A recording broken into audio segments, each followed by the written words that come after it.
अपने बच्चों को ज्ञान दीजिए, संस्कार दीजिए, उत्तम ज्ञान देने का प्रयास कीजिए कि मेरा बच्चा भी रोज मंदिर जाए। छोटे छोटे बच्चे स्कूल जाने से पहले उनके हाथ में लोटा पकड़ा दो, जाओ मंदिर जाओ, जल्दी आना, घर के पास में मंदिर है। और मेरा विश्वास कहता है, मैं कानपुर में ज्यादा आया नहीं हूं, पहली बार अपनी जिंदगी में पहली बार कानपुर आया हूं, जीवन में पहली बार।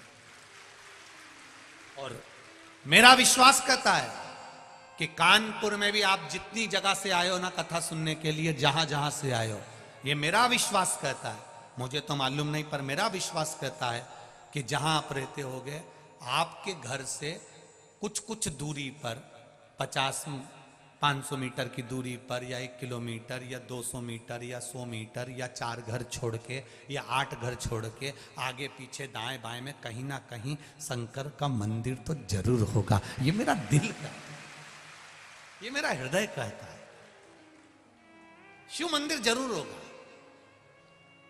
कहो बच्चों से, जा बेटा 1 लोटा पानी लेकर जा, जाओ जल लेकर। कल वहां दर्शन करने गए थे आनंदेश्वर, बहुत अच्छा लगा।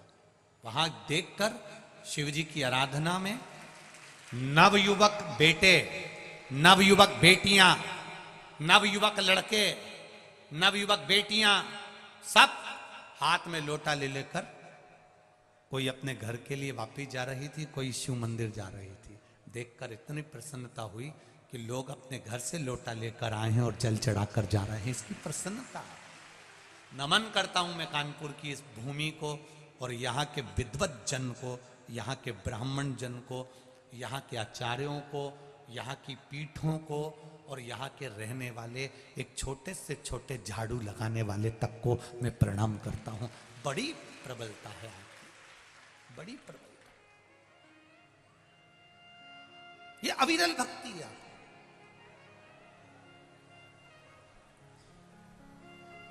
ये विश्वास आपका,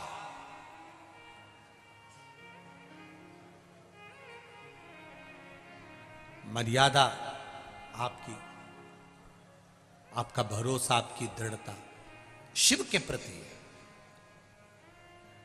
मां कभी बुरा नहीं चाहती, मां कभी बुरा नहीं बोलती, और बोलती है तो समझ लेना कि कहीं बच्चों का हित होना होगा। कोस रही है ना, कोसने दो। मेरा बहुओं से भी निवेदन रहता है, जरा जरा सी बात में झगड़ा कर कर मायके मत जाओ, बिल्कुल मत जाओ। और ना तुम्हारे घर में झगड़ा हो रहा है तो मायके वालों को भी मत बताओ, और ना उनको उसमें बुलाओ। हो गया ना, निपटेंगे। कई लोग थोड़ा सा झगड़ा हुआ अदालत पहुंच जाते हैं, तलाक की नौबत आ जाती है, तलाक की बात होने लगती है। मेरा निवेदन है, आप जितने भी लोग बैठे हैं, लड़की की शादी के लिए ना जाने कितने लड़के देखे होंगे, और लड़के की शादी के लिए ना जाने कितनी लड़की देखी होगी। कितने लड़के तुम्हारे विवाह के लिए ना जाने कितने संबंध आए, और कितने संबंध देखे तब जाकर तुम्हारी किस्मत में ये लिखे थे जिनसे तुम्हारा विवाह हुआ है। और कितनी लड़की देखी तब जाकर तुम्हारी किस्मत में ये जगदम्बा लिखी थी, कितनी देखी। अब सोचो, ललाट पर अगर तुम्हारी किस्मत में ये लिखा है और तुम्हारी किस्मत में ये लिखी है, तो तुम झगड़ा कर कर तलाक ले भी लोगे ना, और दूसरी शादी कर भी लोगे, तो ये पक्का है, ये जैसा मिला है इससे दुगना भेरू मिलने वाला है, पक्का है। और भारी, इसलिए थोड़ा सा राजीनामा करना सीखो, थोड़ा सा आपस में समझौता करना सीखो, थोड़ा आपस में स्नेह करो, झगड़ो करो, थोड़ा प्रेम रखिए, थोड़ा स्नेह। लिखन वाले ने अगर दुख लिखा है तो वो दुख तो मिलेगा, चाहे तुम कुछ भी करो। बस उस दुख का एक समय होता है, वो दुख मिटने का भी एक समय होता है। ये यहां पर, ये आगे जाते हो ना, ये यहां से निकले और आप लोग इधर मंदिर के लिए जाते हो, ये चौराया पड़ता है ना, इसके नीचे क्या बोलते हैं, वो ब्रिज बन रहा है मेट्रो का, वहां पर आगे जाके लाल बत्ती हरी बत्ती का चौराया है, वहां बत्ती लगी रहती है, लाल बत्ती हरी बत्ती। हमारी भी गाड़ी रुकी थी,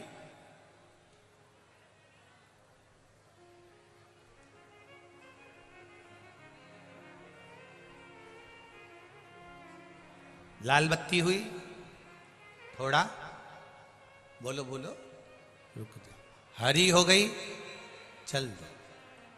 जैसे लाल बत्ती और हरी बत्ती होती है, थोड़ा सा रुक जाओगे, थोड़ा स्पीड स्लो कर लोगे, थोड़ा सा रुकोगे, उसमें तुम्हारा लाभ है। आगे जाओगे तो ट्रैफिक जाम नहीं मिलेगा। इसलिए लाल बत्ती हरी बत्ती होती है। हमें बुरा जरूर लगता है कि ट्रैफिक वाले ने रोक दिया, पुलिस वाले ने रोक दिया, पर समझो बत्ती लाल है, थोड़ा रुक जाओ, तुम्हारी भलाई के लिए रोका है कि आगे जाओगे तो रास्ता क्लियर मिलेगा। हरी बत्ती आई, तुरंत दौड़कर चले जाओ, रास्ता क्लियर है, आगे बढ़ जाओ। उसी तरह अगर जीवन में थोड़ा दुख आए, थोड़ा तकलीफ आए, थोड़ा कष्ट आए, घर में क्लेश आए, थोड़ा ना थोड़ा बीमारी आए, थोड़ा सा सब्र करना, भगवान के चरणों में बैठना, लोटा भर जल चढ़ाना, 2-3 महीना उससे भजन करना, दिल से कहना लाल बत्ती एक ना एक दिन हरी हो जाएगी और रास्ता क्लियर हो जाएगा। रास्ता क्लियर।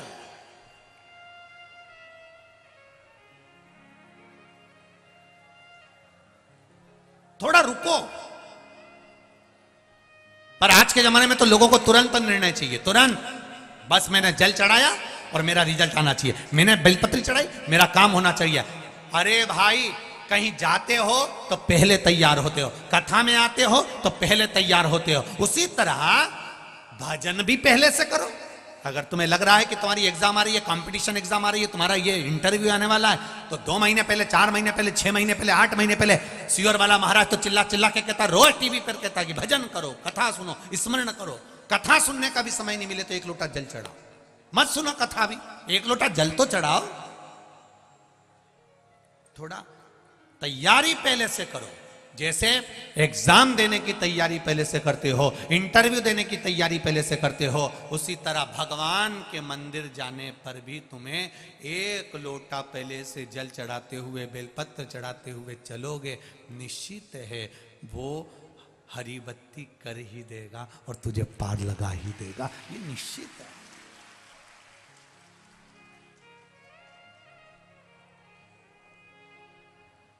खाली न जाता कोई दर से तुम्हारे, ये शिव है।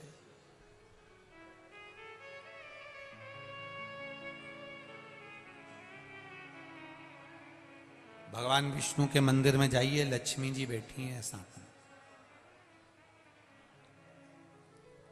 नारायण भगवान सो रहे हैं, लक्ष्मी जी क्या कर रही हैं? बोलो बोलो, जम के बोलो। चरण दबा रहे हैं।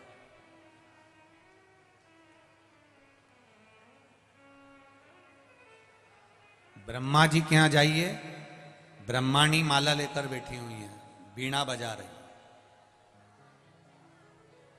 लक्ष्मी जी के यहां जाओगे, लक्ष्मी जी हाथ में हंडा लेकर बैठी हैं, लक्ष्मी लुटा रहे भगवान विष्णु। पर शंकर भगवान के यहां जाओगे तो माता पार्वती एकदम फ्री बैठी है, हाथ जोड़ के एकदम। इनके हाथ में ना बीणा है, ना कोई हंडा है, ना कोई घड़ा है। लक्ष्मी जी को देखकर, ब्रह्माणी को देखकर माता पार्वती जी ने भी शिव जी से पूछा था, मैं क्या पकड़ के बैठूं, मेरे को बताओ आप, ये मैं बीणा लूं कि हंडा लूं कि घघरा लूं कि कुछ लूं। गंगा जी को देखो तो हाथ में जल मिलता है, नर्मदा जी को तो देखो हाथ में जल मिलता है। जितनी माताओं का दर्शन करोगे किसी की न किसी के हाथ में कुछ ना कुछ मिलता है, पर पार्वती जी का हाथ तो यूं बैठी है हाथ जोड़ के।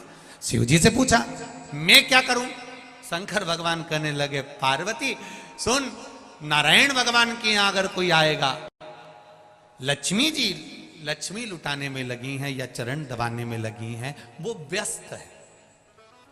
भगवान उठ उठ के बहुत जल्दी आए जाए, वो भी श्रेष्ठता नहीं। ब्रह्मा जी की ब्रह्माणी भी सेवा में लगी है।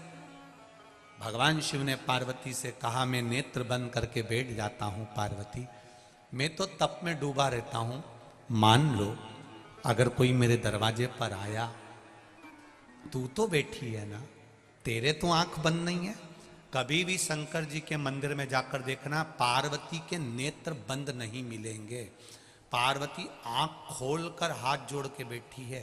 करें दर्शन सबने, कभी भी आंख बंद करके पार्वती शिव जी के मंदिर में नहीं बैठी है, आंख खोल के बैठी है। शिव जी का नेत्र भले बंद है, गणेश जी भी बैठे हैं तो आंख खोलकर, कार्तिकेय बैठे हैं आंख खोलकर, शंकर के मंदिर में, भोलेनाथ जी के मंदिर में जितने भी देवता मिलेंगे सब आंख खोलकर बैठे हैं, केवल शिव आंख बंद करके। शिव जी ने सबको कह रखा है, देखो मेरे मंदिर में कोई आए, मैं नहीं मिल पाऊं या मैं नहीं दे पाऊं तो यहां से खाली मत भेजना। कभी पार्वती तू झोली भर देना, कभी गणेश तुम भर देना, कभी कार्तिकेय तुम भर देना, कभी तुम भर देना, खाली ना जा, खाली ना जाता कोई दर से तुम्हारे, खाली न जाता कोई दर से तुम्हारे, मैं भी खड़ा हूं नन्ही बाहें पसारे, मैं भी खड़ा हूं नन्ही बाहें पसारे, अपने हृदय से लगा लो, लगा लो, गिरा जा रहा हूं, उठा लो, भोले अपने दर से अब तो न टालो, गिरा जा रहा हूं, उठा लो, हे शिव, हे शंकर। शिव कथा कर रही है, बहुला मनोरथ को दूध पिला रही है। आज भी हमारे यहाँ गाय बछड़े को दूध पिलाती हुई दिखती है तो शुभ माना जाता। आज भी कितना सुंदर कहा है, यदि कोई पितृ, घर के पूर्वज,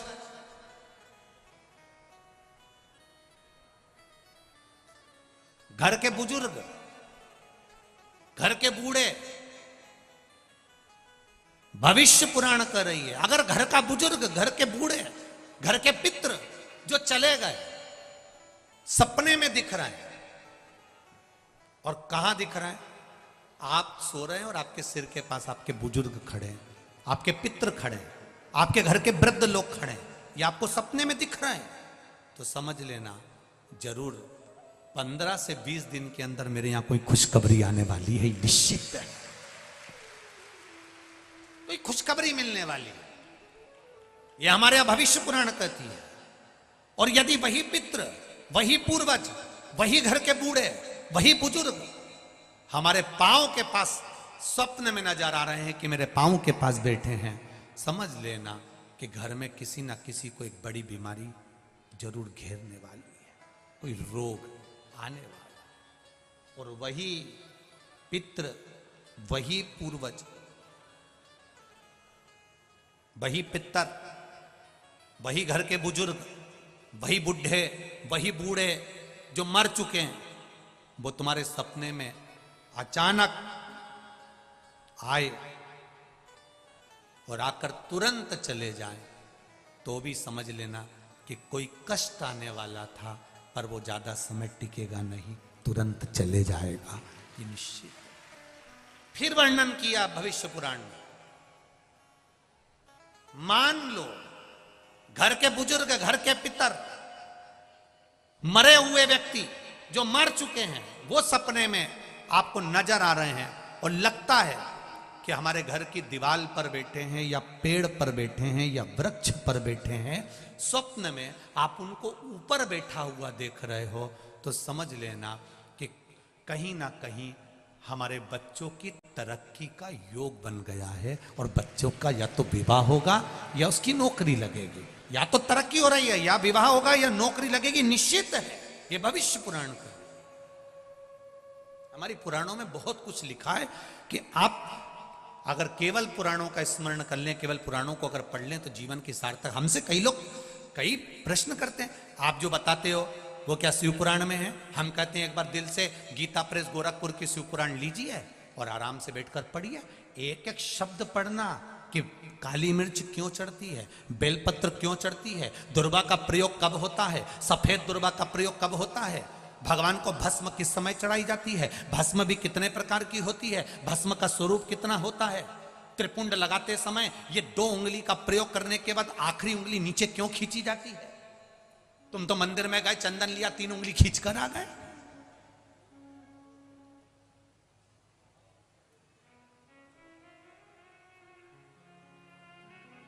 उसको समझो कि उसका कारण क्या है।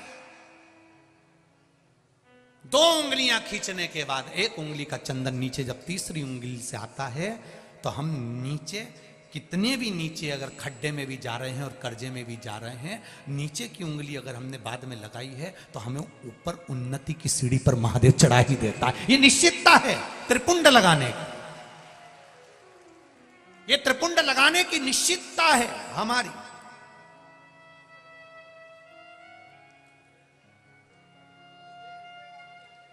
हम दुनिया से पूछ रहे हैं, साहब कर्जे में हो गए, साहब कर्जे में हो गए, बहुत कर्जा है, बहुत कष्ट है, कर्जा कैसे चुकेगा, कर्जा कैसे चुकेगा, हमने ये पूजन कराई, हमने वो कराया, हमने वो कराया, हम महाराज के पास गए, हम वहां पहुंच गए, हमने वहां पहुंच गए, कोई कहता है तुम्हारा घर बंधा है, कोई कहता है तुम्हारी दुकान बंदी है, कोई कहता है कोई भूत लग गए, कोई कहता है ये लग गए।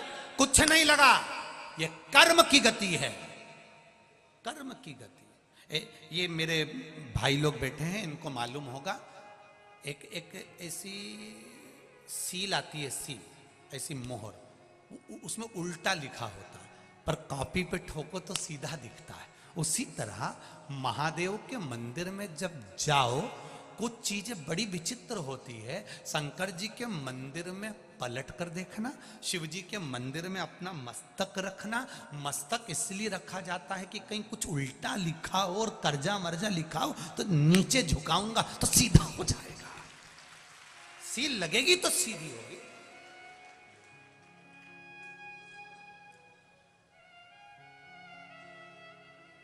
हम कई बार माताओं से कहते हैं आप जल चढ़ा कर आई हो, आपके पास में चंदन नहीं है, आपके आसपास में कुछ भी सामग्री नहीं है, और आपको लग रहा है कि आज मुझे बाबा को त्रिपुंड लगाना है, कुछ नहीं है, तो भी ये उंगली तो भगवान ने दी है, लगा दिया, हो गया।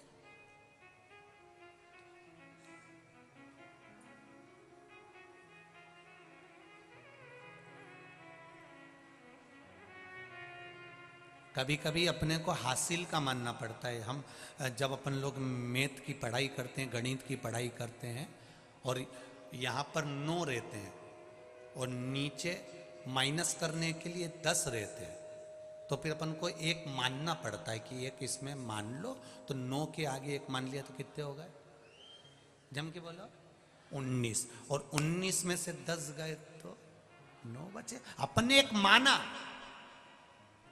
कभी कभी गुरु जी की बात को मानना पड़ता है, तभी तो 9 बच पाता है। नहीं मानेंगे तब समझ में आए, तो नहीं तो 10 का 10 ही है, अब 9 में से 10 घटा के बता दे, ऊपर 9 नीचे 10। 1 मानना पड़ेगा कि हमारा शंकर हमारी सुनता है, मेरा शिव मेरी मानता, ये 9 1 मानना पड़ेगा, 1 मानना पड़ेगा।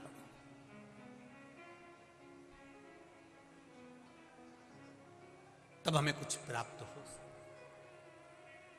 फिर वही बात आ गई, मानो तो मैं गंगा मां हूं, ना मानो तो बहता पानी।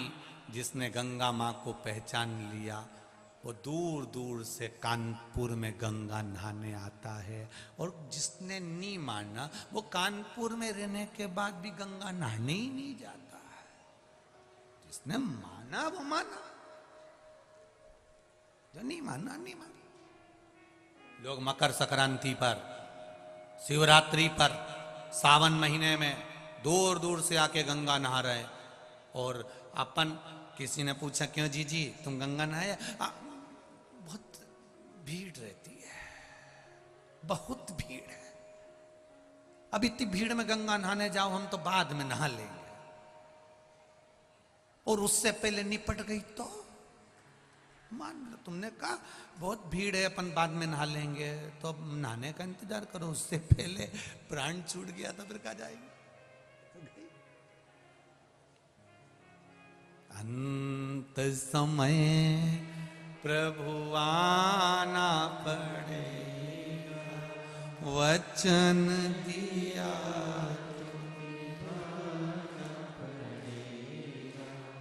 आए ना आए प्रभु कुटुंब कबीरा।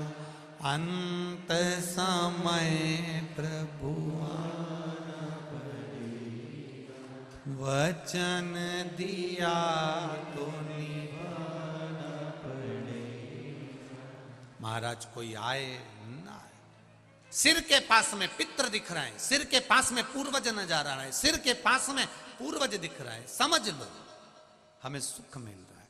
चरण के पास स्वप्न में दिख रहा है, समझ लो दुख मिलेगा। आए और गए, समझ लो दुख तो आएगा पर चले जाएगा।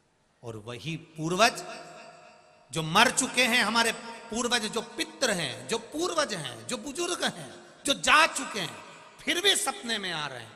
और कहीं ऊंचे स्थान पर, वृक्ष पर, टान पर, घर की मुंडेर पर, घर के ऊपर कहीं नजर आ रहे हैं। समझ लो या तो बेटा बेटी का विवाह होने वाला है या उसकी नौकरी लगने वाली है। ये निश्चित है, वो ऊपर बढ़ा निश्चितता। ये हमारा भविष्य पुराण कहता है अग्रण्य होगा। ये हमारा स्कंद पुराण कहता है, उसमें अग्रण्यता मिलेगी। अब सपना भी आ गया और दिख गए वृक्ष के ऊपर पितर बैठे हैं। तुमने किसी से पूछ लिया, उन्होंने कह दिया साहब बहुत भयंकर पितृ दोष है, पूजन कराना है अपने को, ऐसा हो गया और बहुत तकलीफ में आ गए। तो ये नहीं, आप थोड़ा सोचो। सारे तीर्थ धाम आपके, हे महादेव प्रणाम। सारे देवता, सारे तीर्थ, सब कुछ मेरे महादेव के पास, सब कुछ।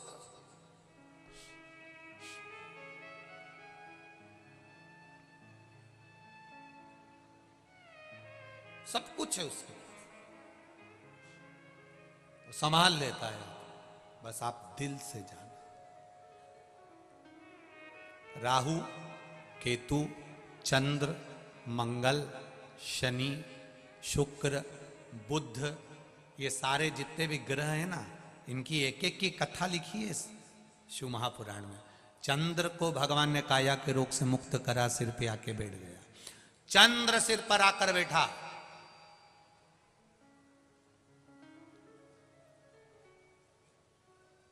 केतु का गला कटा, राहु का गला कटा, भागे। कहां जाएं? शिव जी के पास। भगवान ने पूछा क्या चाहते हो? आपके चरणों में रहना। शिव जी ने कहा जटा के अंदर बैठ जाओ। चंद्र बाहर, राहु केतु अंदर। चंद्र के पसीने छूटने लगे, ये तो हमें खा जाएगा। चंद्र ग्रहण, सूर्य ग्रहण होता है तो इसी में उनको लगा ये हमें खा जाएगा। शिव जी कहते किसी की हिम्मत नहीं है, चुपचाप बैठे रहे चंद्रमा, कुछ नहीं होगा, बैठे रहे वहीं पे। चंद्रमा बैठा, अंदर राहु केतु बैठे हुए। थोड़ी देर बाद पृथ्वी का पुत्र मंगल आ गया। प्रभु क्या हुआ? मुझे नष्ट करने का सोच रहे हैं लोग, मुझे बर्बाद करने का सोच रहे हैं, श्राप दिया जा रहा है। भगवान कहते क्यों चिंता करता है? जहां मैं बैठा हूं, जहां से मेरे शिवलिंग का पानी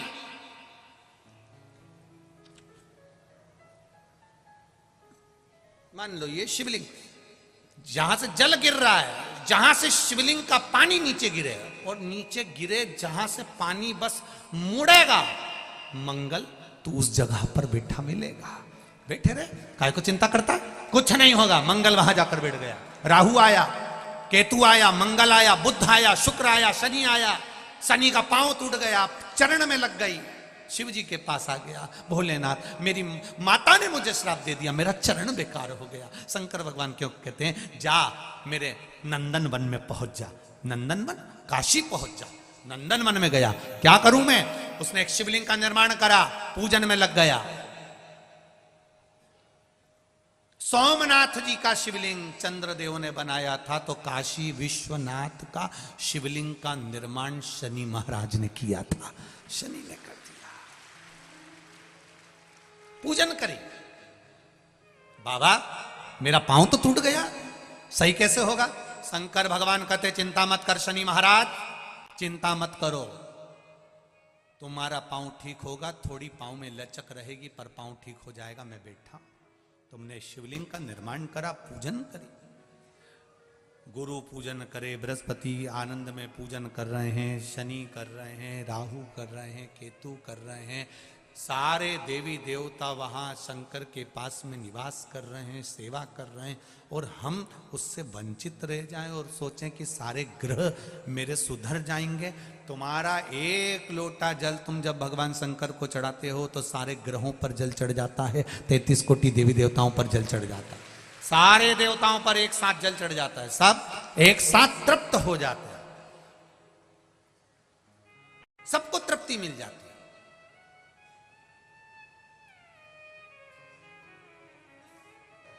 विनय करें, निवेदन करें, अपने हृदय की बात भगवान शिव से, दिल से। महाराज, बहुला गाय के पुत्र ने दूध पिया, फेन जमा, शिव जी पर उड़कर गया। भगवान शंकर उसको मारने के लिए आतुर हुए। तभी भगवान शिव जब मारने के लिए आतुर होते हैं, तब बहुला गाय उस समय पर, उसी समय पर बहुला गाय भगवान शंकर को निगल जाती है। और बहुला गाय जब भगवान शिव को निगली, भगवान शंकर को जब बहुला गाय निगल जाती है, तब सारे देवताओं ने आकर स्तुति करी, प्रार्थना करी, निवेदन किया, क्षमा करें प्रभु, गौ माता आप शिव जी को फिर प्रकट करें। गौ माता के उदर से भगवान शंकर प्रकट होते हैं। भगवान शिव नंदीश्वर के रूप में संसार में पूजा है। एक बहुला गाय अपने पुत्र के लिए भगवान शिव को निगल गई थी। एक माता पार्वती जब कार्तिकेय जी को भूख लगी, गणेश जी को भूख लगी, अशोक सुंदरी को, जया, विषहरा, सामदी बारी, दौतली को भूख लगी, तब भगवान शिव को माता पार्वती निगल गई थी। तब माता पार्वती ने शंकर जी को फिर अपने नासिका से बाहर धूम्र के रूप में निकाला था, तो शिव जी का नाम ध्रुमवान हुआ था और माता पार्वती का नाम ध्रुमावती हुआ था। शिव कथा कह रही है, भगवान शंकर का गुणगान कर रहा है, भगवान शिव का स्मरण कर रहा है। माता पार्वती का नाम ध्रुमावती पड़ गया और शिव जी का नाम ध्रुमवान पड़ गया। शिव जी ध्रुमवान बन गए। शिव जी ने कहा, पार्वती कुछ देर के लिए तुम अपने पति को निगल गई थी, इसलिए वैधव्य के रूप में पूजन हो गया। आप लोग कभी गए होंगे झांसी के पास में दतिया में, ध्रुमावती माता वहां पर विराजमान है, पर्दा लगा रहता है माता रानी का। वहां पर सौभाग्यवती नारी को जाना नहीं चाहिए, केवल पुरुष वर्ग जाए, मना नहीं, पर ध्रुमावती माता वहां विराजमान है। भारत में केवल 2 ही मंदिर हैं ध्रुमावती के, एक जबलपुर के पास में है और एक झांसी के पास में दतिया, वहां ध्रुमावती माता विराजमान है। आज भी दतिया पीठ पर लोग अपना हृदय से, भाव से मां का सुंदर आनंद से सेवा करने के लिए भाव लेकर जाते हैं। शिव कृपा निरंतर बनी रहे। भगवान शंकर का गुणगान, भगवान शंकर का स्मरण, भगवान शिव की भक्ति सुख देने वाली हो। आगे 12 ज्योतिर्लिंग का वर्णन किया गया। वर्णन करते हुए यहाँ पर कहते हैं, प्रथम ज्योतिर्लिंग के रूप में श्री सोमनाथ जी का वर्णन किया। भगवान चंद्र का काया का रोग हुआ तो उन्होंने भगवान शिव की भक्ति को धारण किया और काया का रोग मिटा। फिर वर्णन आया है श्री मल्लिकार्जुन का, कार्तिकेय बाबा रुष्ट होकर चले गए। जब रुष्ट होकर जाते हैं, मेरे देवाधिदेव महादेव और माता जगत जननी पार्वती उनको मनाने के लिए जाते हैं, उनको मनाने के लिए पहुंची हैं और दोनों वहां पर मल्लिकार्जुन के रूप में विराजमान होते हैं। अगला वर्णन आता है महाकाल बाबा का। दूषण नाम के राक्षस का संहार करने के लिए भगवान कालाधिपति महाकाल बनकर विराजमान, महाकालेश्वर बनकर। दूषण नाम के राक्षस को वर था कि ये 84 रूप धारण कर सकता है। तो देवताओं ने शिव जी से पूछा, आप इसको कैसे मारोगे? शंकर भगवान बोले कि मैं 84 रूप नहीं रख सकता, पर मेरी बहन जिसका नाम है छिप्रिया, जिसको लोग आजकल छिपरा कहते हैं, मेरी बहन छिप्रिया अगर चाहेगी तो दूषण मर सकता, दूषण मर सकता है। छिपरा जी से जाकर कहा, दूषण नाम के राक्षस को मारना है। तो छिपरिया जी ने कहा, मैं आ जाऊंगी, कोई दिक्कत नहीं है। जैसे ही उसका रक्त गिरेगा मैं पानी बनकर रक्त को धो दूंगी, वो राक्षस प्रकट ही नहीं होगा।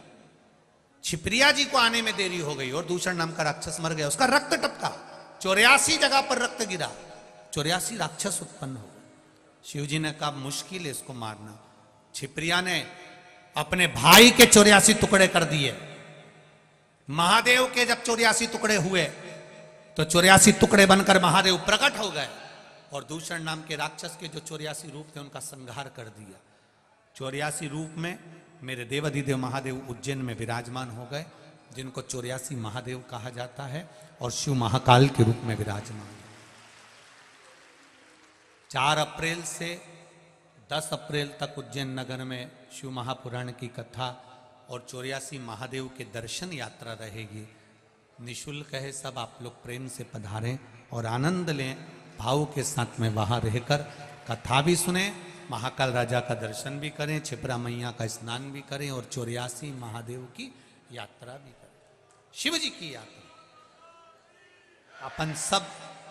अपन सब आनंद के साथ देवाधिदेव महादेव की उस नगरी का आनंद लेंगे भक्ति के साथ। दूषण नाम के राक्षस का संहार कर महाकाल के रूप में प्रकट हुए। अगला वर्णन आता है श्री ओमकारेश्वर बाबा का। विंध्य नामक पर्वत ने तप किया और विंध्य नामक पर्वत ने तप कर कर भगवान शिव को स्वीकार, भगवान ओमकारेश्वर के रूप में विराजित।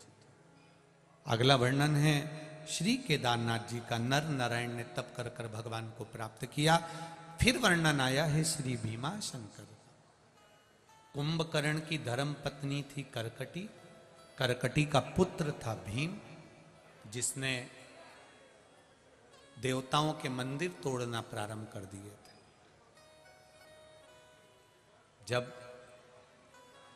मंदिर टूटने लगते हैं, विचित्र होने लगते हैं, जब दुराचारी दुष्ट लोग मंदिर पर आक्रमण करते हैं और मंदिर को विच्छेद कर देते हैं, मंदिर को तोड़ देते हैं, तब कहीं ना कहीं हमारा शिव किसी ना किसी को प्रकट कर कर स्वयं के रूप में प्रकट होकर उस मंदिर का फिर निर्माण करना प्रारंभ कर देते हैं।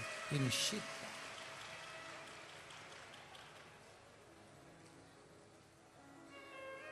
फिर पुनः आज अयोध्या की पावन धरा पर पुनः जो राम जी का मंदिर बन रहा है, उसके लिए यहाँ की शासन प्रशासन को बहुत बहुत साधुवाद था। आदरणीय मुख्यमंत्री जी को भी बहुत बहुत साधुवाद है, धन्यवाद है। प्रधानमंत्री जी को भी धन्यवाद है, जिन्होंने इस राम मंदिर का सुंदर शिलालेख रखकर अपने जीवन की सार्थकता प्रकट करी है। बहुत बहुत साधु।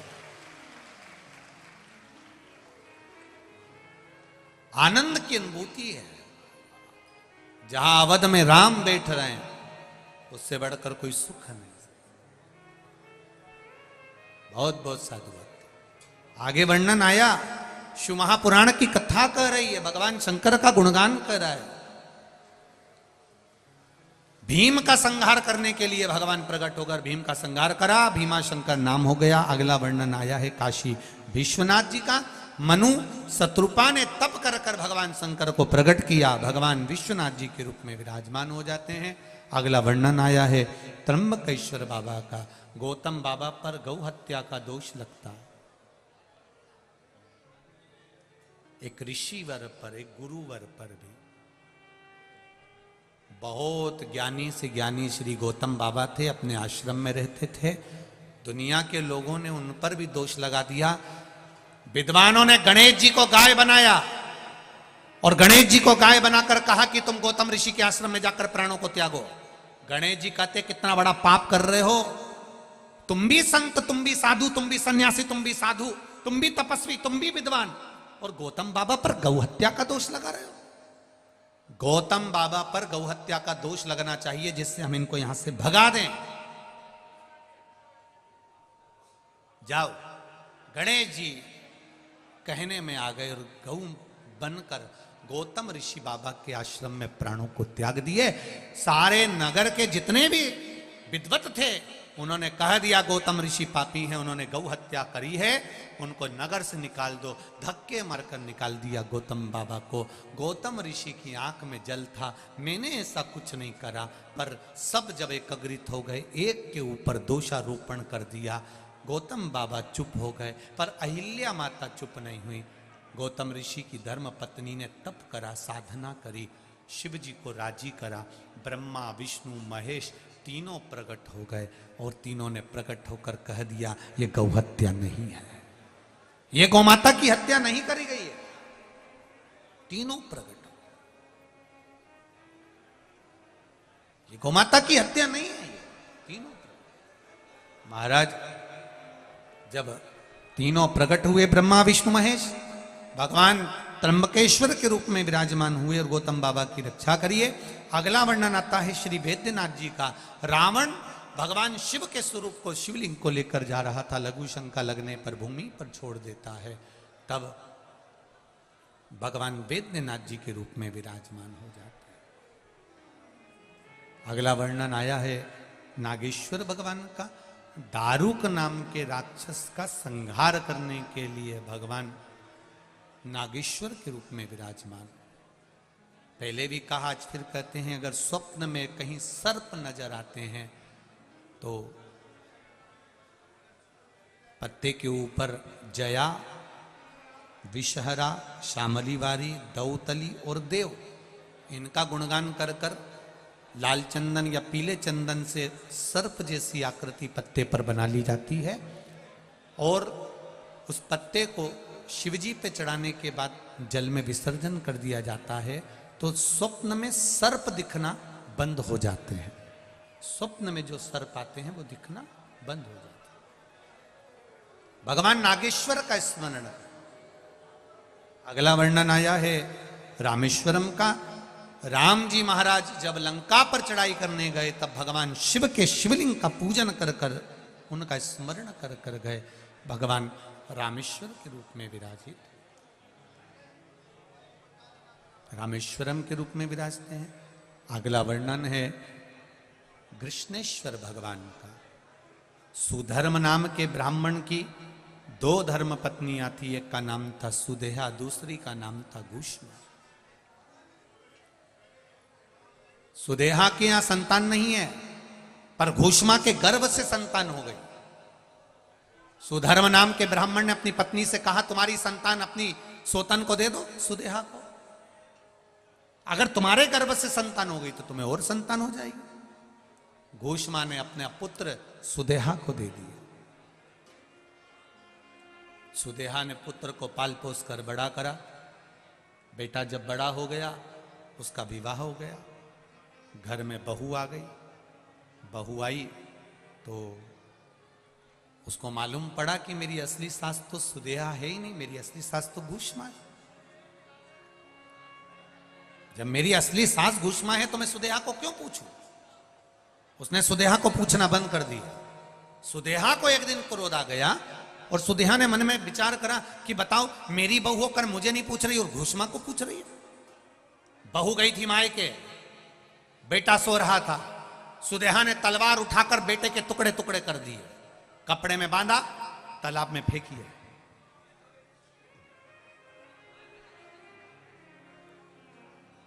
घूष्मा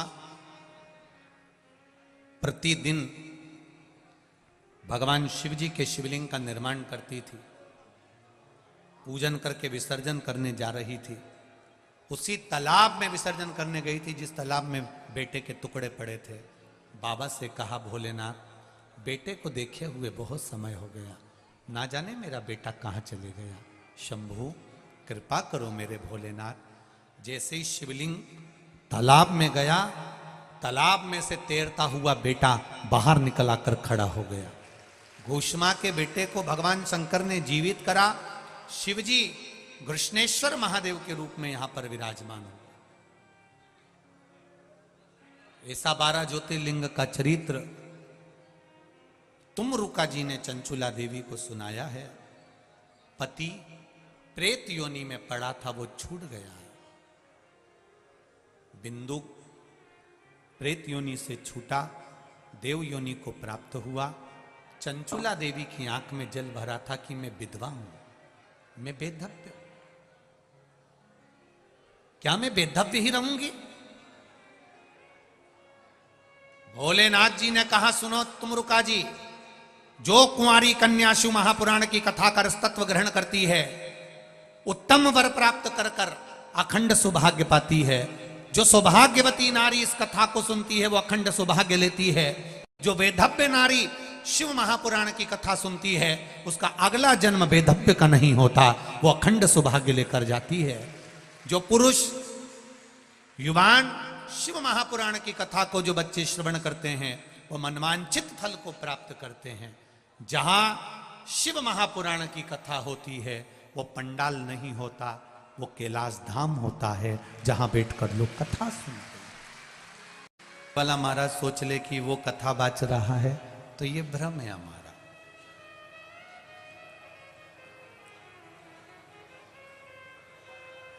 अगर आप परिवार को चला रहे हो, आप परिवार का पेट भर रहे हो, तो 2 महीने के लिए कहीं चले जाओ, 2 या 3 महीने के लिए कहीं चले जाओ, जाकर छुप जाओ, तो भी तुम्हारे परिवार के जो लोग हैं, तुम कहीं चले भी जाओगे, जिस परमात्मा ने तुमको जन्म दिया है पेट वो भरता है, तुम गए भी तो वो व्यवस्था कर देता है। ये हमारा भ्रम है और इस भ्रम में हम जी रहे हैं कि हम हमारा पेट भर रहे हैं या हमारे बच्चों का पेट भर रहे हैं या मेरे बच्चों को मैं लेकर चल रहा हूं, मेरे बच्चों को मैं कुछ दे रहा हूं या मैं प्रदान कर रहा हूं। तो ये आपका भ्रम है, केवल भ्रम।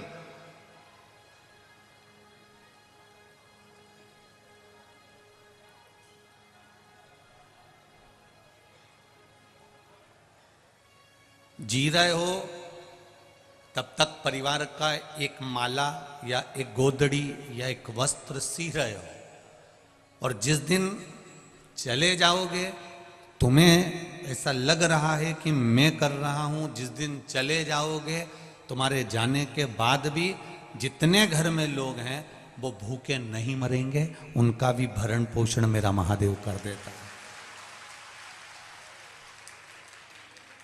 हम चिंता करते हैं, हम टेंशन लेते हैं, मैं नहीं होऊंगा तो कौन करेगा, मैं नहीं करूंगा तो कौन करेगा।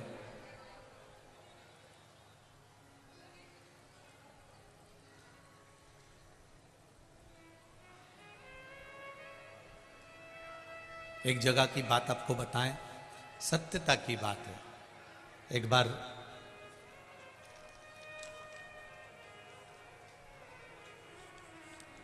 नर्मदा जी के घाट पर कथा थी।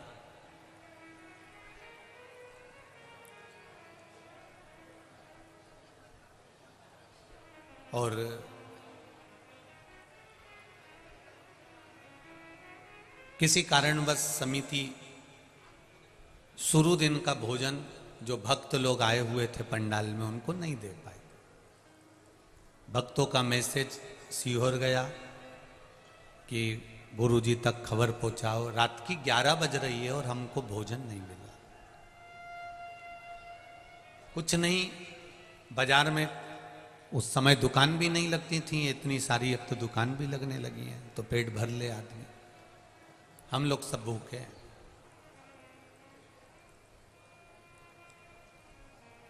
समीर जी आशीष जी को फोन करे, आशीष जी आकाश को बोले, आकाश हमारे पास आया,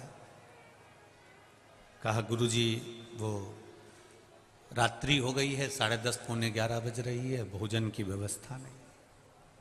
समिति क्या कर रही है, हमारा दूसरे दिन से चालू होगा, आज हम व्यवस्था नहीं कर पाए। अब इतनी पब्लिक, बच्चे छोटे छोटे भूखे रहे। हमने आकाश से कहा काम करो,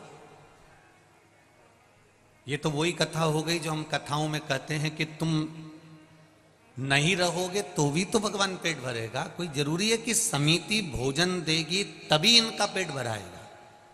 हमने कहा चालू करो, श्री शिवाय नमस्तुभ्यम। ये इसी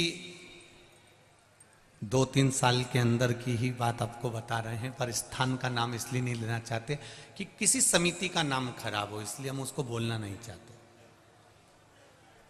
अब करो जाप श्री शिवाय नमस्तुभ्यम। आकाश ने माइक लिया और कह दिया नाम जाप करो। अब भूखे तो हो, भजन करने में क्या जाता है।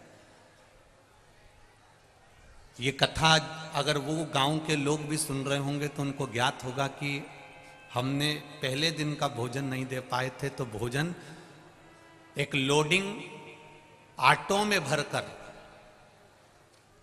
68 किलोमीटर दूर से कोई गांव का व्यक्ति भरकर पूड़ी और सब्जी लाकर खिलाकर गया था।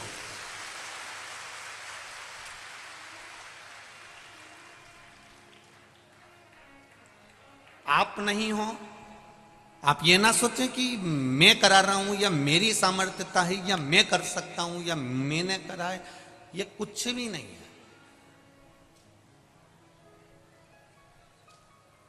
आप आओगे तो भी कथा होगी, नहीं आओगे तो भी कथा होगी। सीहोर वाला महाराज रहेगा तो भी कथा होगी, नहीं रहेगा तो भी कथा होगी।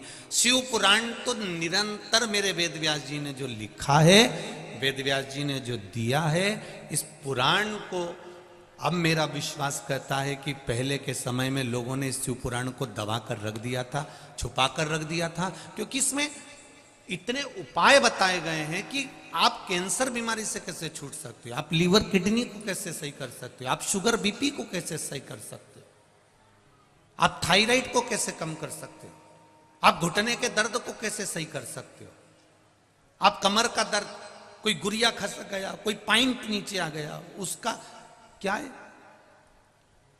रजो धर्म वाली नारी को भी रजस्वला धर्म में जो तकलीफ होती है उस तक का फल लिखा है। एक पत्र में आया है, एक पत्र में एक नारी ने लिख दिया कि मेरे जीवन का, मेरे डॉक्टर भी आश्चर्य में है कि तुम्हारी दवाई बंद ही नहीं हो सकती थी जिंदगी भर।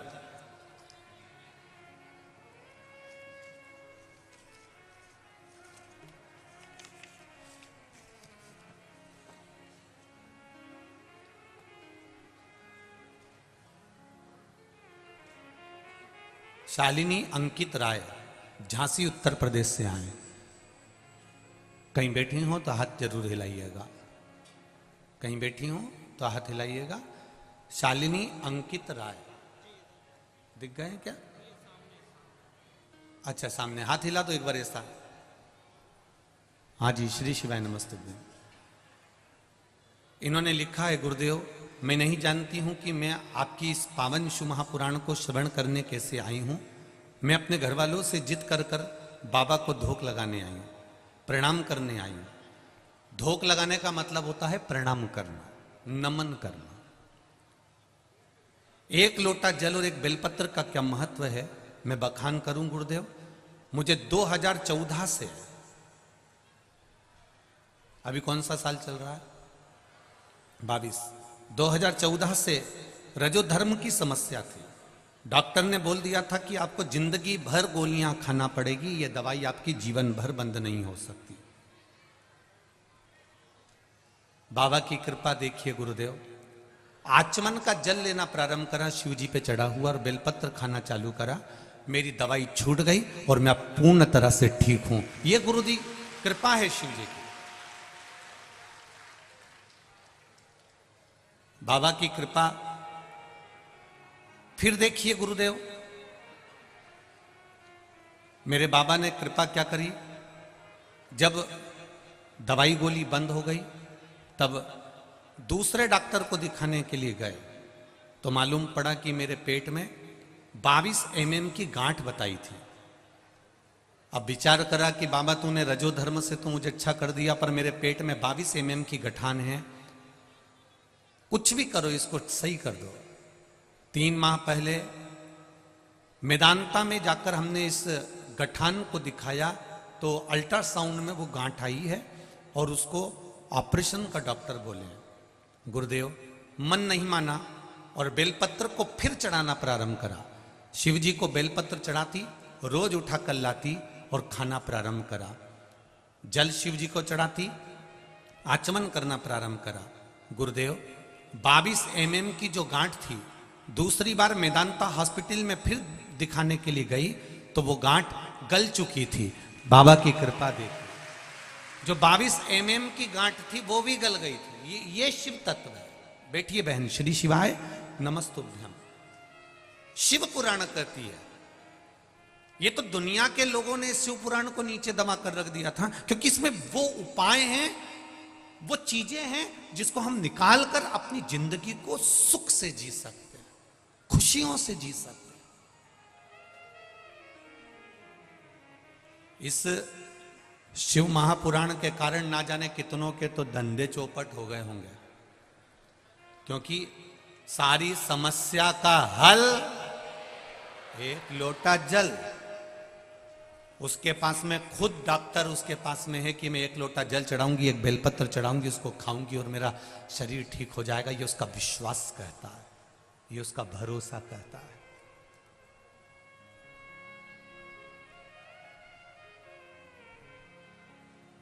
जिन नारियों को संतान नहीं होती, ये पत्र पढ़े, बच्चे का फोटो लगाया है, निधि पांडे, 4 साल से संतान नहीं थी। कहीं बैठी हो निधि जी पांडे, कल्याणपुर से हैं। जहां कहीं बैठी हो निधि जी, दोनों हाथ हिलाइएगा एक बार। 4 साल से संतान नहीं हो रही थी गुरुदेव। डॉक्टर ने कहा था कि तुम्हारे यहां संतान का सुख नहीं है, यह पत्र है। पर सफेद आंकड़े का प्रयोग वाला उपाय किया और बेलपत्री और जल का प्रयोग करा और मेरे यहां 4 साल के बाद फिर संतान बाबा की कृपा से प्राप्त हो ही गई। यह शिव है। बैठिए, कहीं बैठिए। एक पत्र और देखिए, 9 साल के बाद ये लिखा, कल्पना शुक्ला पत्नी श्री जितेंद्र जी शुक्ला, हरदेव नगर खाड़ेपुर कानपुर से हैं। कहीं बैठी हो तो हाथ हिलाइएगा। आप ही हैं? दोनों हाथ हिला देगा। श्री शिवाय नमस्तुभ्यम। 5 साल संतान नहीं हुई, ये पत्र में लिख रही हैं। 5 वर्ष तक जब संतान नहीं हुई तब सफेद आंकड़े की जड़ का प्रयोग और बाबा पर चढ़ाए हुए जल का प्रयोग करना प्रारंभ करा। 5 वर्ष के बाद मेरे यहां संतान की प्राप्ति हुई। ये शिव है, ये शंकर है, ये औघड़ी है। आप दिल से उसको कहो।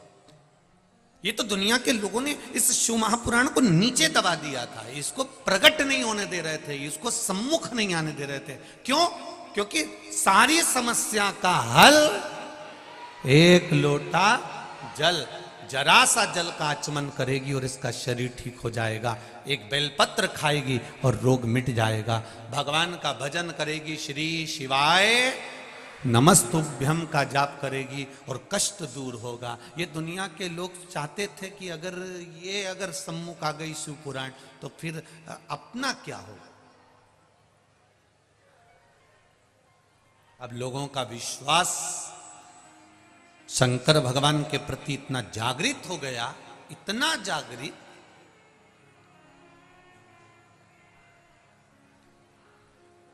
अभी कल की या परसों की बात है, एक बूढ़ी अम्मा चली आ रही, पुलिस वालों ने, जितने भी पुलिसकर्मी लगे हुए थे, उन्होंने उसको रोका, फिर भी वो तो अंदर घुसी आई। मेरे को तो स्टेज पे ही जाना है, 80 साल की होगी, फिर भी पुलिस जवानों ने उसको रोका। अभी कथा चल रही है, बाद में मिल लेना। वो अम्मा पीछे पड़ गई, तुम्हें मिलवाना पड़ेगा। पुलिस के जवानों ने उसको रोक कर रखा। कथा समापन हुई, जाते जाते हम गाड़ी से जब उससे मिले तो उस मां के शब्द थे, एक शब्द उस मां का बहुत सुंदर था कि गुरुदेव, पहले सब फ्री बैठे रहते थे तो सब झगड़ते थे, जब से शिवपुराण टीवी पे आने लगी है सब व्यस्त हो गए, इसलिए मैं आपसे मिलने के लिए आई।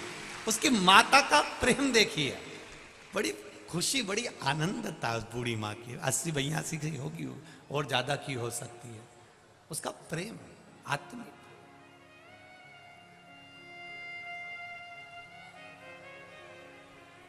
आपका विश्वास जागा है शंकर के प्रति, और जिस दिन भगवान शिव के प्रति पूर्ण भरोसा जाग जाता है, भगवान शिव के प्रति पूर्ण भरोसा केंद्रित हो जाता है, तो जीवन का एक आनंद उत्पन्न हो जाता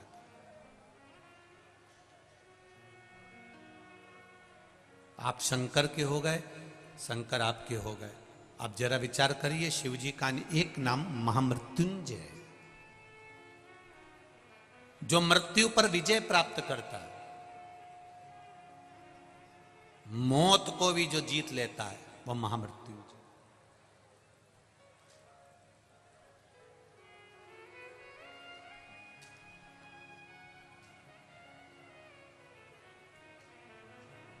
किसी ने पूछा, गुरुदेव, इतनी कोरोना महामारी में मौतें हुई हैं, उस समय पर देवाधिदेव महादेव भगवान शंकर, कई लोगों ने अपने पुत्र के लिए, कोई ने अपने पति के लिए, कोई ने अपनी पत्नी के लिए, कोई ने अपने बेटे के लिए, कोई बेटी के लिए महामृत्युंजय का अनुष्ठान भी करवाया, पूजन भी करवाया।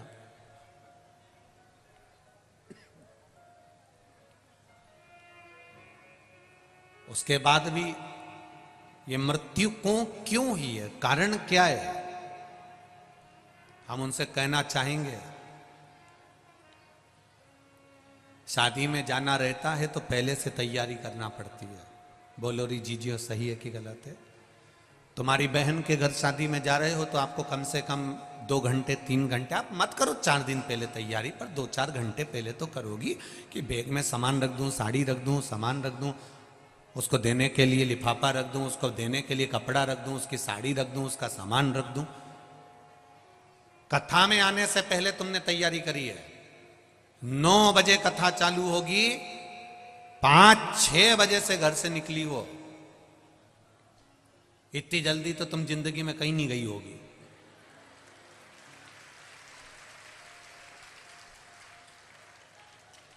समिति वाले कह रहे थे, हमने तो सोचा था कि यह पंडाल भी पूरा भरा जाएगा तो बहुत है, पर आज तो दम लगा दी उन्होंने, 7 लाख 7.5 लाख के करीब में लोग पहुंचे गए कथा।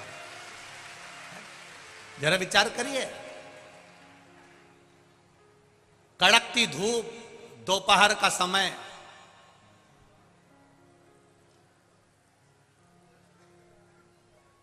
चिलचिलाती धूप, दोपहर का समय, और लोग सिर पर तप रहा है, अपना अपना रुमाल गमछा पल्लू डाल डाल के बैठे हुए। नमन है आपकी भक्ति को, प्रणाम करता हूं। पर ऐसी समिति को भी नमन करता हूं जो लोग रोज इतनी धूप पड़ने के बाद भी टेंट नहीं लगा सके। आपकी समिति को भी नमन करता हूं।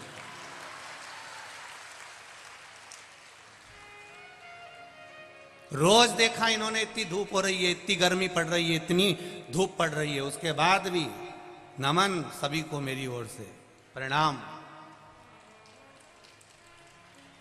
और जिनकी कथा है अगली 13 तारीख से, उनसे भी कहूंगा थोड़ी व्यवस्था इन साधारण से लोगों के लिए, जो केवल मेरे शंकर के लिए आते हैं, उनके लिए कर देना, बस बहुत है। आपसे सीहोर वाले महाराज ने कभी 25-50 लाख, 60 लाख, 70 लाख, 1 करोड़, 2 करोड़ नहीं मांगा। आपसे केवल इतनी व्यवस्था मांगता हूं कि इनकी खिचड़ी प्रसाद हो जाए और इनके छांव हो जाए, जिससे ये पड़े रहकर कथा का लाभ ले लें। कुछ नहीं चाहिए, आप अपना जीवन मस्त जियो। कई लोग कहते हैं सीहोर वाला महाराज बहुत कड़क कहता है, कहने में पीछे नहीं हटते। काय को हटे, उसमें क्या दिक्कत है? अलमस्त होइए, अपनी जिंदगी को जितना मस्त होकर जी सकते हो, जितने आनंद के साथ जी सकते हो, जितने शिव समर्पण के साथ जी सकते हो, उतनी खुशियों का आनंद लेकर जियो। इतनी कड़कड़ा की धूप में भी आप सिर पर रुमाल डालकर अपने छोटे छोटे बच्चों को साड़ी के पल्लू से ढककर अगर कथा सुन रहे हो, तो ऐसी भक्ति दुनिया में कहीं नहीं मिल सकती जो यहां कानपुर और लखनऊ में मिली है। ये कानपुर साइड में मिली। ये कानपुर के श्रोता अभी रास्ते में हम आ रहे थे तो हमसे पूछ रहे थे, भैया जी आपको कैसा लगा? मैंने कहा कानपुर की ये गंगा मां के तट की पावन धरा के जितने ये श्रोता भाई बहन हैं, इनके जैसा प्रेम दुनिया में कहीं नहीं मिला। इतना प्रेम है इनके।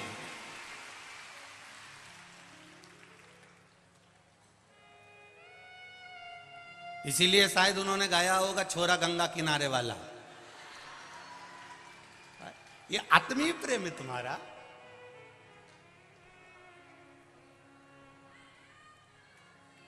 ये आपका स्नेह है, आपका प्रेम है, वात्सल्यता है, आपकी करुणा है। शिव पुराण कर रही है, भगवान शंकर की पावन कथा कर रही है। शिव महापुराण में वो बल है, आप उसका स्मरण करिए, आप उस रस तत्व को धारण करिए,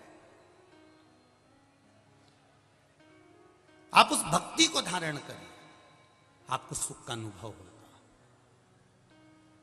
एक बात और अच्छे से याद रखिएगा, कहीं लग जाए आपकी जिंदगी में कि अब मेरा जीवन बहुत नरक सा निकल रहा है, बहुत कष्टमय निकल रहा है, ये बेलपत्री लेना। इस बेलपत्री के बीच वाले पत्ते पर पीला चंदन लगा लेना। कितना लगाना है? बीच वाला जो पत्ता है उस पर पीला चंदन। जब आपको लगे कि मेरा जीवन बहुत कष्टमय है, अब ये रोग, अब ये कष्ट दूर ही नहीं हो रहा, अब ये आए दिन तकलीफ पर तकलीफ बढ़ती जा रही है, आए दिन रोग बीमारी, पैसा घर में बच नहीं रहा, बहुत कष्टमय जीवन है, इसमें लगाओ पीला चंदन बेलपत्री की बीज पत्ती पर। महाराज, और बीज पत्ती पर जब चंदन लग जाए, लगने के बाद में ये दोनों पत्ती पर लाल चंदन लगा लीजिए। इन दोनों पत्ती के बीच में जो डंडी का भाग होता है, आपको कहा था, आपको स्मरण में होगा शायद, हमने जब बेलपत्री की महत्वता बताई थी तो उस बेलपत्री की महत्वता में कहा था ब्रह्मा विष्णु महेश ये 3 हैं, बोला था। बीच में ये बड़ी पत्ती से लेकर जो 2 पत्तियां होती हैं, इनके बीच में जो जगह बचती है, इसमें मां पार्वती के 64 योगनियां, मां पार्वती अपनी पूर्ण सिद्धि के साथ में जितनी भी देवी के स्वरूप हैं, वो माता 64 योगनियां देवी के स्वरूप में यहां पर विराजमान होती हैं। 2 पत्ती के नीचे से जो डंडी होती है नीचे तक, ये पूरी डंडी में 33 कोटि देवी देवताओं विराजमान होते हैं इस पूरी डंडी के अंदर।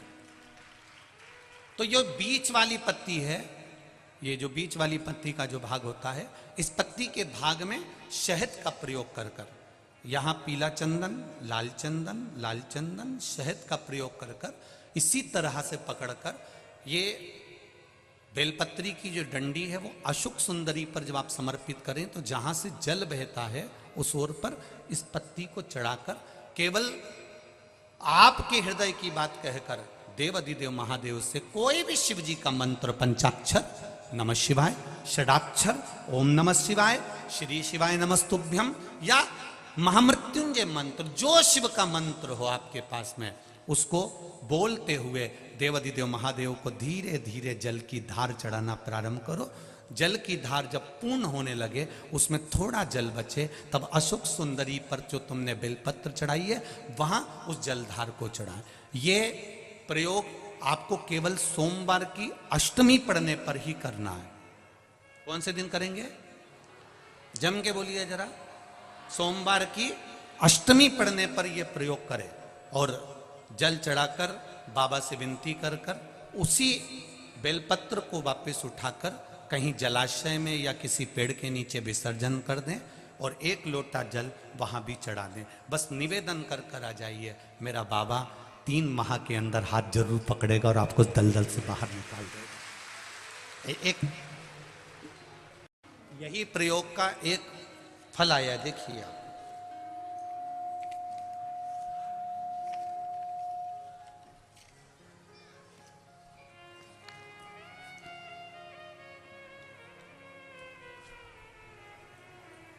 मैं आरती शुक्ला कानपुर से हूँ, गुमरी नंबर 5, गुमठी नंबर 5।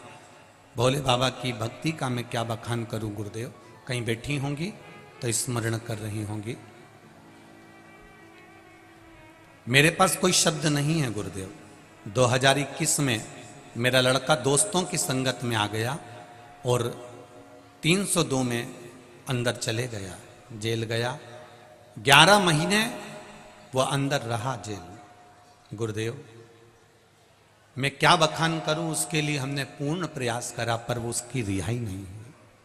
तभी पता चला कि एक कागज अगर मिल जाए, जो कागज अदालत में मांगा गया है और 15 दिन दिए गए, अगर वो कागज मिल जाता है तो मेरा बच्चा छूट सकता है।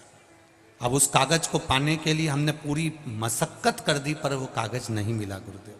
हम सब लोग उम्मीद छोड़ दिए, लेकिन तभी आपका बताया गया एक बेलपत्र, पीला चंदन, लाल चंदन, शहद का प्रयोग हमने करना प्रारंभ कर दिया।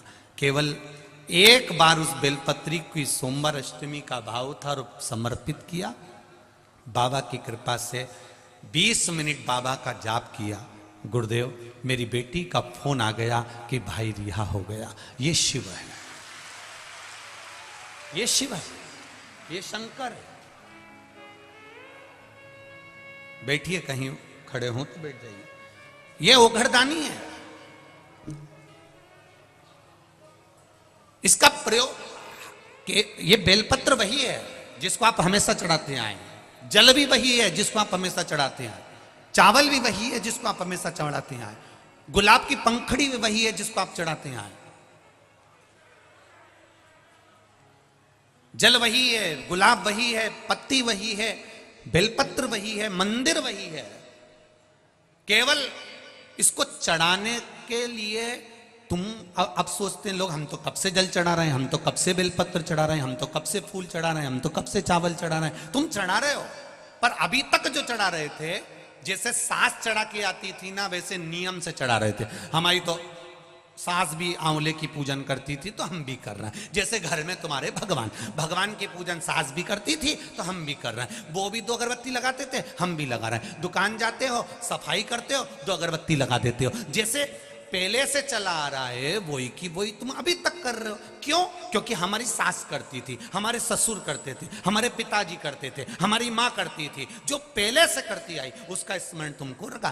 तुम विश्वास रखकर नहीं कर रहे हो, तुम ये कर रहे हो कि हमारे यहां से तो पहले से चले आ रहे हैं, हम तो पहले से करते आ रहे हैं, हम तो पहले से मंदिर जा रहे हैं। ये तुम एक नियम बनाकर कर रहे थे कि हमारे पूर्वज करते आए हैं तो हमको करना है। पर अब तुम जो जल चढ़ा रहे हो, अब तुम जो बेलपत्री चढ़ा रहे हो, अब तुम जो चावल चढ़ा रहे हो, अब तुम जो धतूरा चढ़ा रहे हो, अब तुम जो पुष्प चढ़ा रहे हो, उसको चढ़ाने में तुम्हारा पूर्व का समय भूल गए। अब तुम्हारा विश्वास अंदर से जाग गया कि मैं ये चढ़ाऊंगी तो मेरा महादेव मेरे लिए तत्पर खड़ा। अब गया समय, अब तुम्हारा विश्वास जागृत हो गया। अब विश्वास की जागृतता आ गई, अब विश्वास की प्रबलता आ गई, अब विश्वास जागृत हो गया, भरोसा दृढ़ हो गया। और जब भरोसा दृढ़ हुआ, विश्वास जागृत हुआ, तब परमात्मा को मिलने में देरी नहीं। और अच्छे से समझो इस बात को, हमने शिव पर विश्वास नहीं करा तब तक ये मन भटकता रहा। किसी ने बताया वहां चले जाओ, वहां से ये काम हो जाएगा, वहां चले जाओ, वहां से ये काम हो जाएगा, वहां चले जाओ, वहां से ये काम हो जाएगा, वहां चले जाओ, वहां से ये काम हो जाएगा। अपन भटकते रहे। कोई कहता काल सर्प दोष, दोष है, कोई कहता वास्तु दोष है, कोई कहता पितृ दोष है, कोई कहता ये दोष है, कोई कहता वह दोष है। हमने जिंदगी भर सारे दोष निकाले, पर हम ये नहीं निकाले कि हमारे कर्म में क्या दोष है।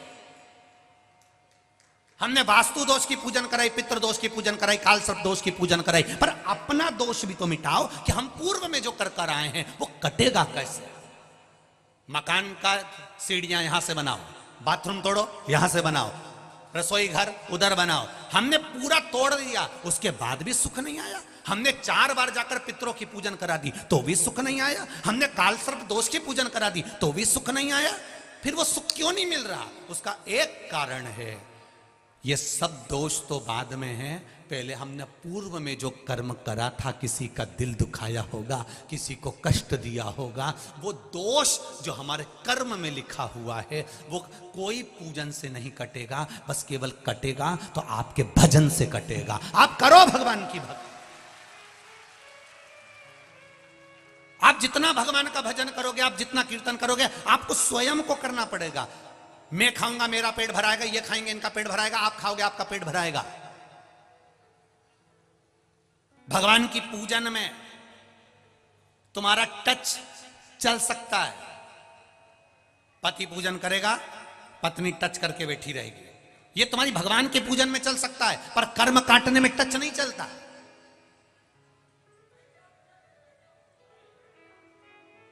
कर्म काटने में टच नहीं चलेगा। कर्म काटने में हमें स्वयं को काटना पड़ेगा। जिसको दुख है, जिसको तकलीफ है, वो स्वयं श्री शिवाय नमस्तुभ्यम बोले, वो स्वयं भगवान शंकर को एक लोटा जल चढ़ाए। हां, अगर शरीर से नहीं उठ पा रहे हो तब घर में बच्चों से कहो मेरे मंदिर चले जा, थोड़ा सा पानी लिया शिव जी को चढ़ाकर, घर से लेकर जाना जल शंकर को चढ़ाना, उसी कलश में थोड़ा सा लेकर आ जाना, थोड़ा सा लेकर।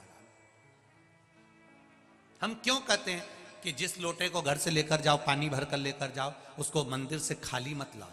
शिव जी का चढ़ा हुआ जल भरे 2 बूंद लेकर आओ, पर लेकर आओ। क्यों कहते हैं? उसका कारण होता है, जब तुम मंदिर पे जल चढ़ाकर खाली लोटा लेकर आती हो, कोई अच्छे शुभ कार्य के लिए जा रहा होता है, तो आप खाली लोटा लेकर आएंगे तो अच्छा नहीं लगता, क्योंकि उसमें कहीं दोष उत्पन्न ना हो जाए। कोई अच्छे काम के लिए जा रहा है, आप जल चढ़ाकर लोटा जब लाओ, उसमें 2 बूंद भी अगर जल होगा तो तुम्हारा मुख देखकर अगर कोई कार्य के लिए निकल भी गया तो उसका कार्य सफल हो जाएगा, उसका कार्य सफल हो जाएगा। हमारे बुजुर्ग कहते थे भरा हुआ कलश देखा जाता है तो जल चढ़ाकर जब आप आ रहे, इसलिए हम कथा में भी कहते हैं, कोई शंकर जी के मंदिर जाने वाला, शिव जी पे जल चढ़ाने वाला, शंकर को एक बेलपत्र चढ़ाने वाला, शिव तत्व को जानने वाला, शंकर की कथा सुनने वाला, कहीं से निकल कर जा रहा हो, उसका केवल मुख का दर्शन कर कर आप चले जाओ किसी काम के लिए, आपका कार्य वो सफल होकर ही मानेगा। केवल वो शिव के मंदिर से आ रहा था, वो केवल थोड़े दिन की दूल्हा दुल्हन का अकड़ है। पर शिव महापुराण की कथा कहती है, जो शंकर के मंदिर जाता है, शिव के द्वार जाता है, रोज प्रतिदिन शंकर के मंदिर में जाकर एक लोटा जल चढ़ाता है, या उसकी चौखट का दीदार कर कर दर्शन कर कर चला जाता है, वो उसको अकड़ नहीं रहती। वो शंकर का जो भस्म शिव के शरीर पर रहती है, वो भस्म की चमक उसके चेहरे पर जीवन भर रहती है। जीवन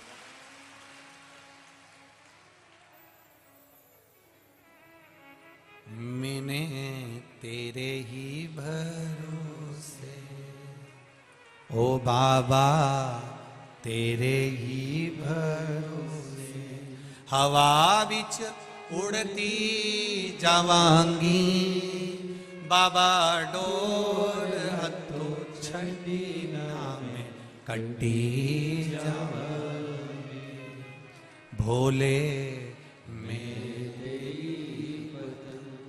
शंभो में तेरी पतंग, हवा बिच उड़ती जावांगी, बाबा डोर हथो छड़ी ना में कट्टी जावांगी।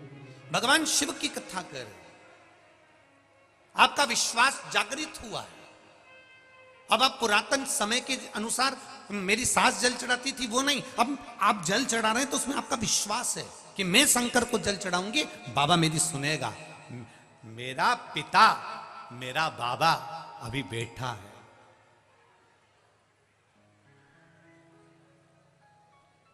बोल बम का नारा है। जरा इतना धीरे नहीं, जरा दमदारी से। बोल बम का नारा है, बाबा एक सहारा है। वो बाबा हमारा सहारा बना हुआ है।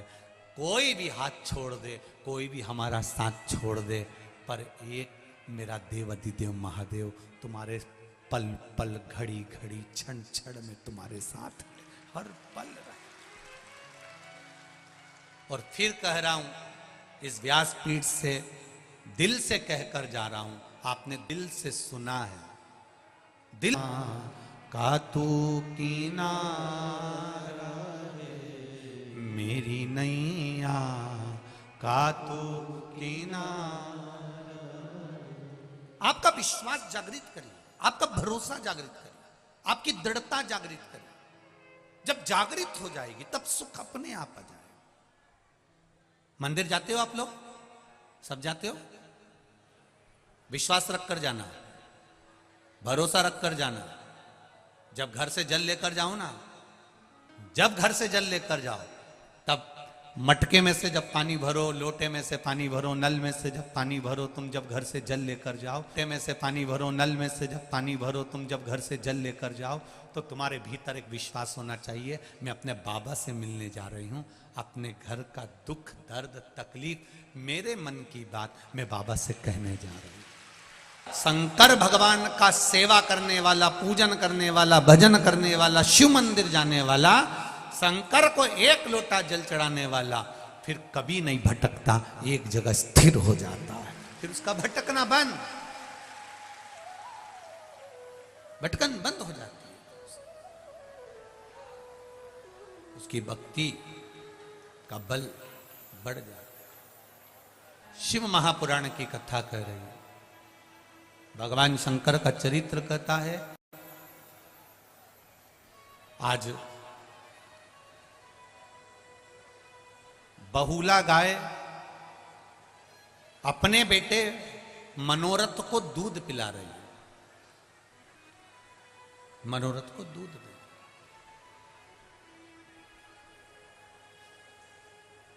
जब बहुला गाय अपने बेटे मनोरथ को दूध पिलाती है, बहुला गाय जब अपने पुत्र मनोरथ को दूध पिला रही होती है, तब मनोरथ को दूध पिलाते पिलाते पिलाते पिलाते मुंह में फेन आ जाता है।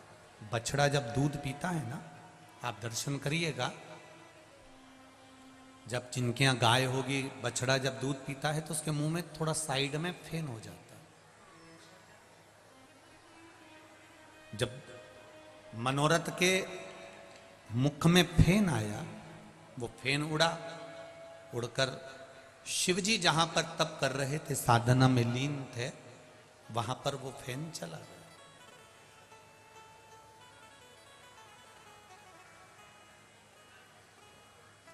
शिवजी को चढ़ने वाली सारी वस्तुएं झूठी हैं।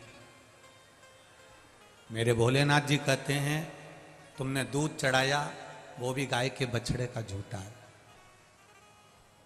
फूल चढ़ाया वो भौरे का झूठा है। मीठे का भोग लगाया वो चींटी चीटा मक्खी का झूठा है।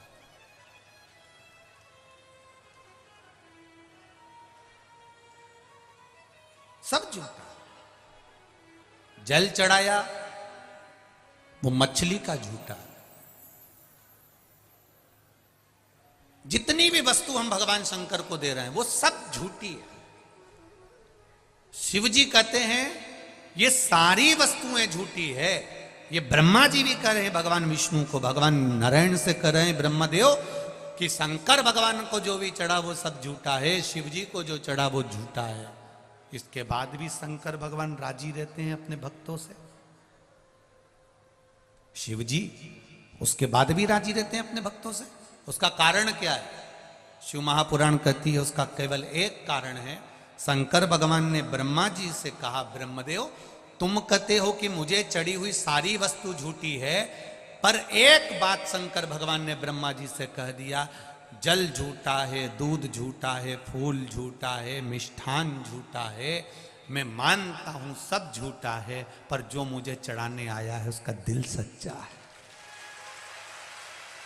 जो मुझे समर्पित करने आया है उसका आत्मा, उसका मन, उसका चित्त सच्चा,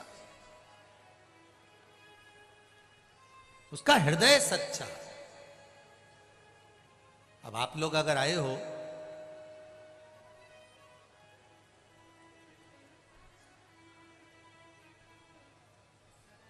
अगर आप लोग यहां पहुंचे हो, दिल रख कर पहुंचे हो, यहां कुछ भगवान ये नहीं देख रहा है कि तुम क्या लेकर आए हो, भगवान ये देख रहा है कि तुम निर्मल मन सो मोही पावा, मोही छल छिद्र कपट ना, मुझे निर्मल मन चाहिए,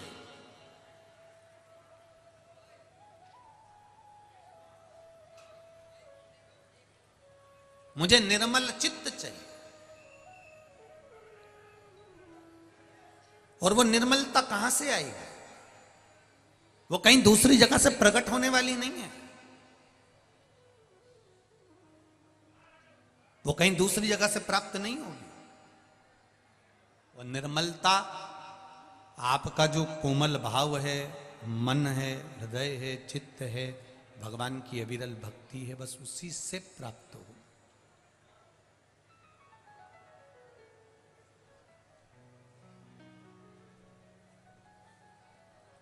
निश्चित है। आप लोगों से एक बात कही थी, आप लोगों के स्मरण में होगी, जितने लोग आस्था चैनल पर सुन रहे हैं, जितने फेसबुक यूट्यूब पर सुन रहे हैं, जितने लोग इस लाखों की संख्या में, लाखों की संख्या में आप यहां बैठकर कथा सुन रहे हैं, आपके स्मरण में एक बात होगी, हमने कहा था शिवजी को जल चढ़ा कर आओ तो थोड़ी देर एक बार पीछे पलटकर देख लिया करो देवादिदेव महादेव को। अगर आप देहली पर नहीं भी बैठे हैं, साइड में नहीं भी बैठे हैं, तो एक बार बाबा को मुस्कुराकर उसको हृदय से बस निहार कर कह दो उसकी चौखट से कि तेरे दरवाजे पर आती हूं, मुझे भूल मत जाना, तेरी चौखट पर।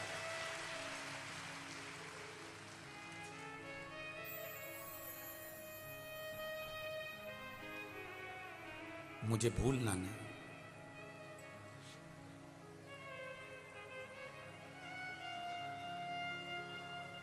ये पशुपति व्रत अपन लोग करते हैं ना, तो वो पशुपति व्रत में जो 5 दिए शंकर जी के मंदिर में जब अपन रखते हैं, 6 दिए, उसमें से रखेंगे 6 दिए, आप जमीन पे आपको रखना पड़ेंगे 6 दिए, जलाना पड़ेंगे 5, भोग लगेगा 3 हिस्से में, 2 हिस्से मंदिर में छूटेंगे, 5 दिए मंदिर में छूटेंगे, 1 हिस्सा थाली में रखाएगा, जो दिया तुमने लगाया नहीं है, जलाया नहीं है, वो भी थाली में रखाएगा। पूजन करने के बाद जब अपने घर में आते हैं, घर के अंदर प्रवेश करते समय सीधे हाथ पर, अंदर नहीं, घर के बाहर सीधे हाथ पर उस दिए को जलाया जाता है। कौन से नंबर का दिया? जम के बोलो जरा। 6ठे नंबर का दिया। क्यों जलाते हैं उसको? उसका कारण क्या है?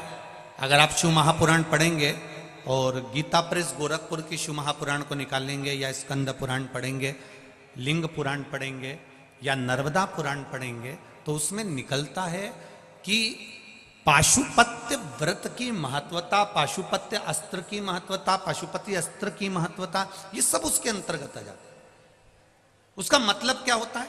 आपने मंदिर में दिया रखा और वापिस उठाया, उठाकर लेकर गए, घर के दरवाजे पर जलाया, अर्थात भगवान की साक्षी में, नंदी की साक्षी में पूजन कर कर आप भगवान को अपने दरवाजे की रोशनी दिखाने के लिए कि मेरा द्वार, आप जहां निकलेंगे मेरा दरवाजा यहां पड़ता है जहां दिया लगा रहे हैं, आप आइए।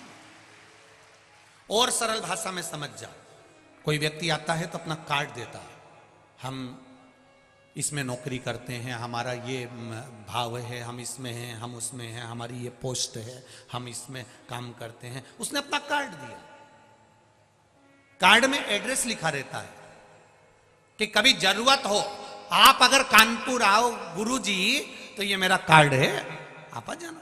आप अगर अयोध्या आओ महाराज जी तो आप आ जाना। आप सीओर आओ तो आ जाना, ये मेरा कार्ड है, ये मेरा एड्रेस है। उसी तरह ये छठे नंबर का और 5 जो दिए तुमने जलाए हैं पशुपति व्रत में, ये दिए नहीं है, ये तुम्हारे घर का एड्रेस है जो बाबा को बताकर जा रही हो कि मेरे दरवाजे पर पहुंचना है। आप आओ मेरे द्वार पर, बाबा आपकी कृपा है। हम पहले भी कहते हैं, आज भी कहते हैं, शिव महापुराण की कथा अगर आपके नगर में, अपने गांव में अगर हो रही है तो ये समझ लो कि कहीं मेरे देवाधिदेव महादेव पर, ये गांव पर कृपा करना होगी बाबा को, इसलिए करा रहा है, इसलिए करा दी उसने कराई। कहीं कृपा करना होगी उसको, कहीं दया करना होगी, कहीं उसकी उदारता। बहुला गाय अपने पुत्र मनोरथ को दूध पिला रही है और मनोरथ को दूध पिलाते पिलाते मुख पर फेन आ गया, फेन आया, उड़ा, शिव जी पे गया। शंकर भगवान को क्रोध आया।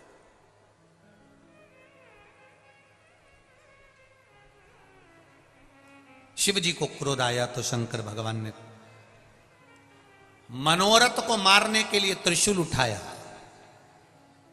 इतने में बहुला गाय को लगा कि मेरा बेटा मर जाएगा, मेरा बेटा मर जाएगा। गौ माता जैसी दुनिया में कोई मां नहीं।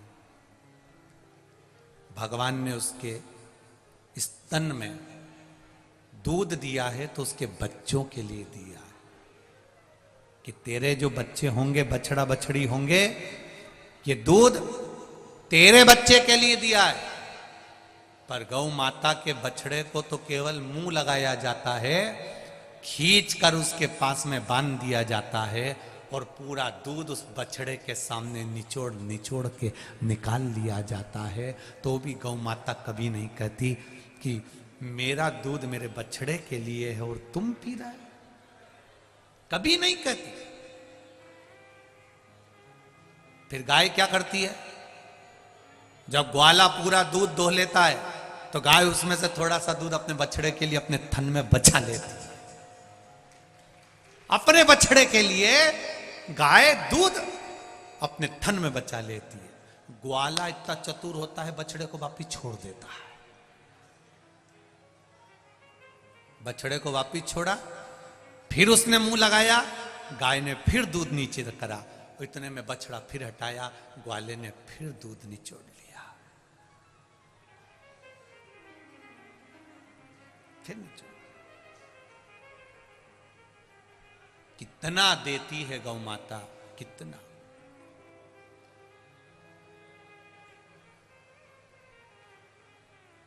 उसका देना सरल नहीं, कितना देती। उसके बाद भी हम उसको देते क्या है, क्या प्रदान करते हम उसको। एक बार रोटी देंगे, दूसरी बार आ जाएगी तो डंडा देंगे। हम क्या देते हैं उसको, कुछ नहीं। जो सुख देना है वो हम दे नहीं पाते। शिव कथा कह रही है, बहुला ने देखा मेरे बेटे को मार रहा है, शंकर भगवान को तेज श्वास लिया और श्वास लेकर बहुला गाय अपने शिव जी को निगल गई, अपने पेट में रख ली।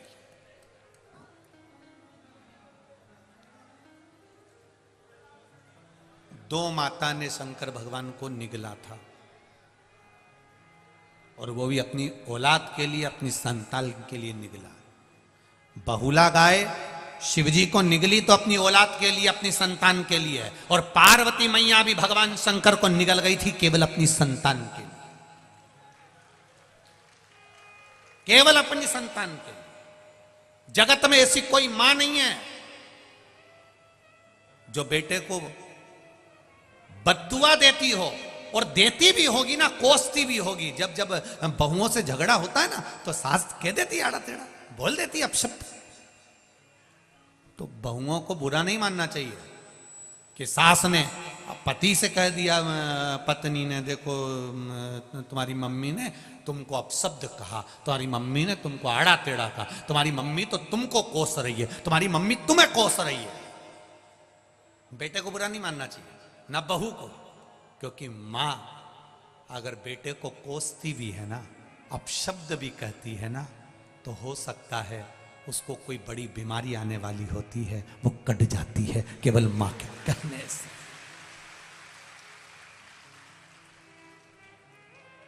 क्या यशोदा मैया लाला को प्रेम नहीं करती थी जो छड़ी लेकर भागी? घर में इतना मक्खन होता था तो क्या लाला को क्यों नहीं देती थी? अपाच्य हो जाएगा, छड़ी लेकर भागी, इसको तकलीफ हो जाएगी, क्यों गलत काम करता है, छड़ी लेकर भाग रही, इसको बांध देती है। क्या यशोदा जी के हृदय में कृष्ण के प्रति प्रेम नहीं था? अपार प्रेम था, अपार। पर बच्चों का अहित नहीं चाहती थी।